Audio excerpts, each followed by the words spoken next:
Merci Madame la Vice-présidente. Mesdames et Messieurs les conseillers régionaux, chers collègues. Cette nouvelle feuille de route symbolise l'ambition de la région Hauts-de-France, tournée vers l'avenir et qui place le sujet de l'énergie au cœur de ses politiques. Cette feuille de route a été co-construite avec plus de 80 acteurs qui ont enrichi nos réflexions et l'écriture de cette délibération. Et c'est aujourd'hui au tour de la région de soutenir cette filière. Notre territoire compte un écosystème d'acteurs dynamiques et novateurs qui investissent dans l'hydrogène ou qui l'utilisent déjà, comme plus de 29 000 entreprises des Hauts-de-France. Notre histoire a été marquée par l'industrie. C'est cette culture qui nous crédibilise et attire aujourd'hui plus d'investisseurs que n'importe quelle autre région française.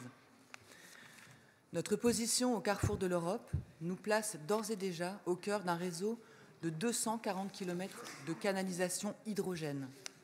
Les ingrédients sont ainsi réunis pour que notre région soit à la proue du développement de l'hydrogène dans notre pays. Nous voulons nous engager sur cette voie car c'est une filière d'avenir qui a un fort potentiel de création d'emplois.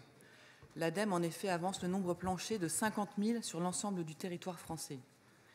Il s'agit également d'un secteur hautement stratégique, synonyme d'innovation et indispensable à la décarbonation de nos activités, notamment dans le secteur des transports et de l'industrie, ce qui n'est évidemment pas anodin à l'aune de la révolution en cours dans la vallée de la batterie.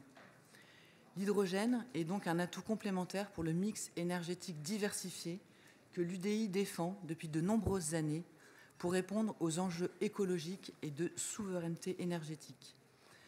Nous avons déjà eu l'occasion de le dire au moment des débats sur l'éolien, nous sommes favorables à la multiplication des sources de production d'électricité. Cela nous permet d'éviter la dépendance à une seule solution et de contourner les inconvénients.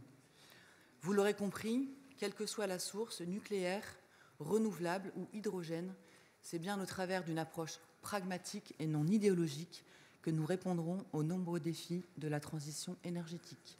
Je vous remercie. Merci. La parole est à Jean-Christophe Loric.